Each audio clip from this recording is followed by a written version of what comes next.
Assalamualaikum warahmatullahi wabarakatuh. Video ini adalah kelanjutan video sebelumnya. Jadi di sini kita akan melanjutkan untuk mengolah data dari kuesioner online yang sudah kita peroleh. Nah, sekarang kita kembali ke Google Form-nya. Nah, saya sudah menyebarkan data saya, kemudian sudah mendapatkan jawaban dari responden. Nah, ini masuk ke sini, skala kepribadian ini. Saya klik. Nah, di sini ini adalah skala saya kemarin. Nah, di sini ada dua tab ya. Di sini tab pertanyaan, di sini tab respon. Nah, nanti semua jawaban akan masuk di tab respon ini. Nah, ini sudah muncul responnya. Saya klik di sini.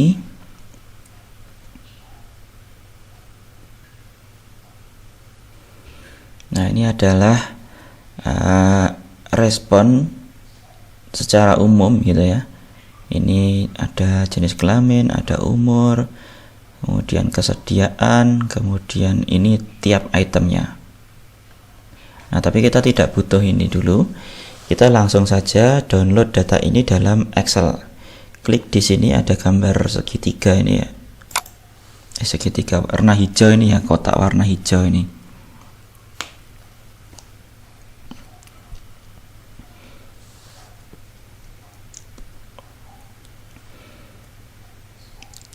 Nah, ini sudah dimuat dalam spreadsheet. Nah, ini adalah data kita, tapi ini dalam bentuk online. Jadi ini kita bisa mengedit di sini dan ini tersinkron secara online. Tapi kita akan edit ini secara offline saja. Jadi kita download data ini. Untuk downloadnya klik di sini file, kemudian download. Kemudian kita pilih yang Microsoft Excel. Nah, ini sudah terdownload ya. Kita buka datanya.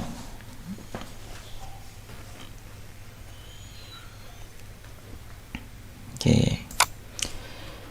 Nah, sekarang kita rapikan dulu datanya. Kita tidak memerlukan timestamp ini. Kita bisa hapus saja. Mungkin lebih baik justru kalau kita kasih nomor responden ya. Nomor, tapi sebelumnya kita cek dulu apakah semuanya. Ini kan ada yang tidak bersedia ya. Nah, ini mending kita delete saja karena datanya juga tidak ada. Oke, saya rasa sudah semua. Sekarang kita berikan nomor responden. Ini untuk kode saja supaya memudahkan. Untuk mengopi ke bawah cukup ini ada tanda plus ya. Plusnya berubah jadi plus hitam. Kita double klik di sini. Nah, ini sampai bawah sudah dilanjutkan. Nah, selanjutnya ini adalah skala yang pertama. Kemudian sampai 50 butir ya. Nah, ini skala yang kedua. Nah, supaya gampang mengidentifikasinya, kita ganti saja ini menjadi kode. Misalkan tadi skalanya IPIP ya, saya kode saja IP1, IP2. Nah, kita copy ke sana sampai 50. Oke. Nah, yang ini skala panas, saya kode 1 PN1, PN2. Saya copy sampai ke sana. Nah, ini bisa kita kecilkan kolomnya, kita blok di atasnya ini ya. Kemudian bisa kita sesuaikan sesuai ukurannya. Nah, ini lebih efisien. Nah, kita sudah dapatkan skor mentah. Supaya tidak bingung, ini kita berikan warna yang berbeda saja untuk skala panas. Nah, sini kita kasih warna kuning. Nah, supaya jelas batasnya. Nah, sekarang kita mau mengolah data ini. Tapi sebelum kita olah, kita harus tahu item mana saja yang sifatnya unfavorable. Unfavorable itu apa? Nah, saya coba lihat di skalanya saja supaya tidak bingung. Nah, ini adalah kisi-kisi atau blueprint dari skalanya. Ini misalkan skala IPIP ini kan mengukur Big Five. Big Five ini ada 5 dimensi yang harus diskor secara sendiri-sendiri per dimensi. Untuk dimensi extraversion, itemnya ini. Item nomor 1, 11, 21, 31, 41, 6. Nah, item nomor 6, 16, 26, 36, 46 itu adalah item unfavorable. Kalau kita lihat di sini butirnya nomor 6. Tidak banyak berbicara. Jadi item unfavorable itu adalah item yang tidak searah atau tidak sejalan dengan konstruk yang mau diukur, atau yang tidak mendukung gitu. Bandingkan dengan item nomor 1. Menghidupkan suasana dalam suatu acara. Jadi kalau orang extraversion itu kan memang menghidupkan suasana, sedangkan nomor 6 tidak banyak berbicara, itu berarti kebalikannya. Nah, untuk item-item yang seperti ini kita harus scoring secara terbalik. Nah, ini nomor 6, 16, 26, 36, 46. Gampang ya mengingatnya. Nomor 6 kita kasih warna saja. 6, kemudian nomor 16, kemudian 26, kemudian 36, kemudian 46. Nah, item-item ini adalah item-item unfavorable. Jadi scoringnya harus kita balik. Jadi kalau di sini dia dapat skor 2, seharusnya dia dapat skor 4. Gitu. Kalau dia dapat skor 1, harusnya dapat 5. Nah, cara membaliknya bagaimana? Ini kita blok semuanya. Ini saya pencet kontrol supaya di blok berbarengan.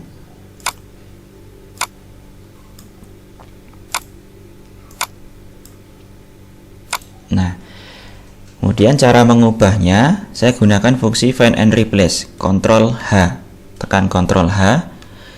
Nah, kita ganti angka 1.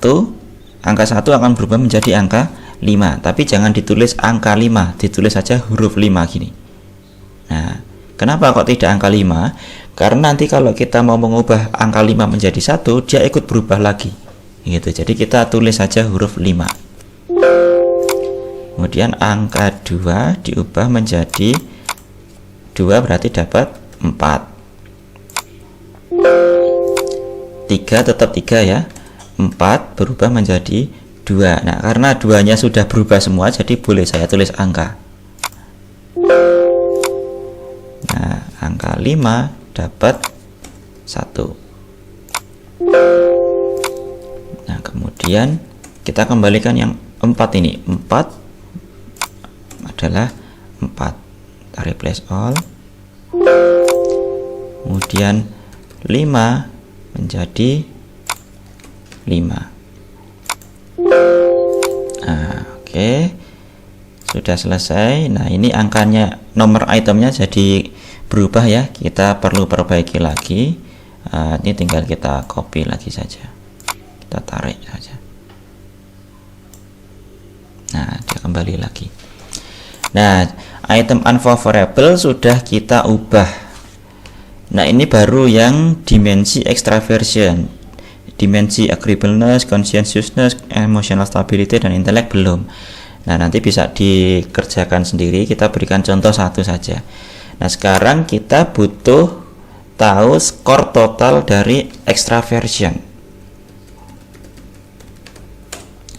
Nah, extraversion itu item nomor 1, 6, 11, 16, 21, 31, dan seterusnya ya. Selisihnya 55 ya, konstan. Oke, berarti kita jumlahkan item-item tersebut sama dengan sum buka kurung. Nah, item nomor berapa saja tadi? 1. Ini ya, 1, 6, 11, 16, kemudian 21, 26, 31, 36, 41, 46. Nah, ini sudah, kemudian enter. Nah, untuk mengcopy ke bawah sama, ini muncul tanda plus hitam, saya double klik. Nah, ini adalah skor extraversion. Nah, skor total extraversion. Nah, ini baru satu dimensi, silahkan nanti dilanjutkan ke dimensi yang lain, caranya sama untuk menghitung agreeableness, consciousness, dan lain sebagainya. Nah, perlu diingat, tidak semua skala itu memiliki item unfavorable. Jadi ada yang semua itemnya itu favorable. Kalau semua itemnya favorable, tinggal dijumlahkan saja. Itu tinggal kita jumlahkan langsung, tidak perlu diubah seperti tadi. Itu. Nah, dan terkadang satu skala itu memang hanya mengukur satu construct gitu. Kalau ini kan big five, jadi satu skala ini ada 5 construct gitu. Nah, kalau satu skala satu construct, tentu langsung kita jumlahkan saja dari item pertama sampai terakhir. Nah, sekian mengolah data yang kita peroleh dari Google Form. Selanjutnya data ini kalau sudah selesai bisa kita kita ekspor ke SPSS atau JAS untuk diolah lebih lanjut. Baik, terima kasih. Assalamualaikum warahmatullahi wabarakatuh.